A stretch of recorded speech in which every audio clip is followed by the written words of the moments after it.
How has the first phase of the internet transformed businesses? And what sort of opportunities are likely to exist for those of us today who want to benefit and prosper from Web 2.0? Probably many of you that are watching this video may not know of this little thing here. It's called a beta. It was a beta recorder. When we wanted to watch videos, we would look at a VHS or a beta. And by connecting this to our television, we were able to see videos. Now, Blockbuster then later came along, so did Hollywood Video and some other video stores, and they provided those VHS tapes within the stores. Only later did they add the DVDs once DVDs came into vogue. However, Netflix looked at the power of the DVD combined with the distribution market and channel of the internet and said, wow, there's a great opportunity here now. Before, I would have to box up and ship these large, bulky beta or VHS tapes, and it wouldn't be economical. You couldn't make any money. But with a flat DVD in an envelope, wow, now all of a sudden it's possible to make some money and charge people just a basic flat fee of $15 to $25 or something like that for the service. So consequently, Netflix really seized on a great opportunity and leveraged the internet. However, in the future, as we're already beginning to see, YouTube, iFilm, Juiced, and others are coming along. And now we have user-created content as well as professionally developed content, and a combination of the both. Some of you have heard of the latest example of Apple and Hillary Clinton. That's called a mashup.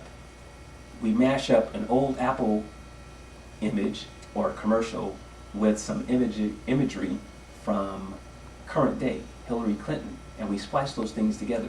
So people, users, are able to generate whole other types of content using some things that are currently out in the marketplace as well as their own creativity. That is likely to be the future of videos and television and a lot of other media. In the past, we would often sell stuff, right? We set up a little sign on one of the corner streets and tell everybody that we're going to have a weekend garage sale. If we got really sophisticated, perhaps we'd advertise in the classified ads. And then, what most people aren't aware of is Yahoo provided the first auction on the internet. They had the first auction engine.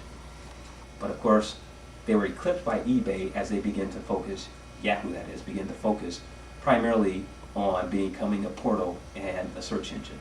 However, now, if we look at eBay, it's doing something very similar to YouTube, right? It's essentially taking advantage of lots of users in a single location, but in this case, it's like a global marketplace. In fact, if you looked at the size of eBay, it would be the equivalent of a 6th or 7th country in terms of size. That's how powerful eBay has become as a marketplace for the exchange of goods and services over the internet. Some time ago, quite a while ago, we had the Pony Express, and the Pony Express was a way of transferring mail across the country. So it would be like a relay race.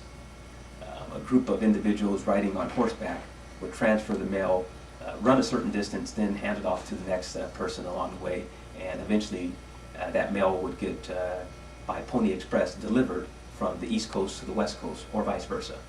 So that was the way we handled mail. Then later, the U.S. Postal Service came about, and we began to take advantage of trucks and railroad cars, as well as today, things such as the aerospace industry, flight. So whether it's FedEx or UPS, those funny guys in the brown suits, United Postal Services, and those types of ways were a way of sending things in the past. Now, a lot of our messages are sent via, initially it was AOL and CompuServe and Prodigy, for example, but now many of us use Yahoo, we use Microsoft's Hotmail, we may use Google's Gmail, or perhaps Juno, and a lot of others that are out there. So now we send information via the internet. What is likely to happen as we see into the future here, whether it's Facebook or MySpace or a blog site using RSS feeds, real simple syndication, it's possible to only pull the information you need when you need it. or perhaps set up your own little blog where you have a journal or a diary, and provide that information there for your friends to look at. And instead of them constantly sending you email, they can just go there, log in every week, and see the latest in terms of what's happening with you, and post messages and things of that sort. And of course, all of this stuff is going to go global and mobile as we move into the future, whether it's BlackBerries or other PDAs such as cell phones.